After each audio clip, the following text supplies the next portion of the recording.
খলিফা হারুনুর রশিদ পানি পান করতে যাবেন, গ্লাস ঠিক ঠোঁটের কাছে নিয়েছেন।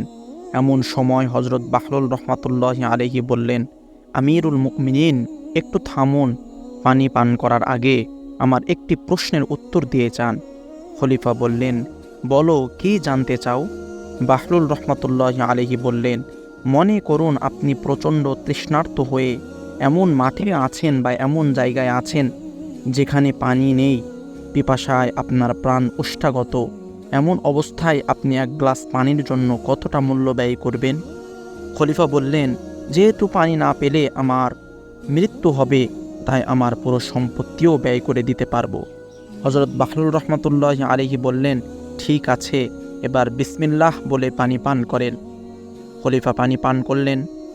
এবার হজরত বাহলুল রহমাতুল্লাহি আলাইহি বললেন, আমার আরও একটি প্রশ্ন আছে জনাব। খলিফা বললেন, বলো। বাহলুল রহমাতুল্লাহি আলাইহি বললেন, এই পানি যদি আপনার শরীর থেকে না বের হয়, পেটেই জমা থাকে, প্রস্রাব বন্ধ হয়ে যায়, সেই পানি বের করবার জন্য কত টাকা ব্যয় করবেন?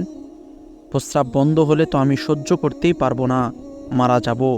জীবন বাঁচাতে একজন ডাক্তার যতটা চাই ততটাই দিয়ে দেব। আমার পুরো রাজত্ব চাইলেও আমি সেটা দিয়ে দিব। হজরত বাহলুল রহমাতুল্লাহি আলাইহি বললেন, তাহলে বোঝা গেল আপনার পুরো রাজত্ব এক গ্লাস পানির দামের সমানও নয়।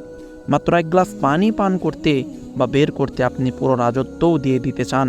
তাহলে কত গ্লাস পানি নিয়মিত পান করেন আর বের করেন, এটা একটু ভাবুন।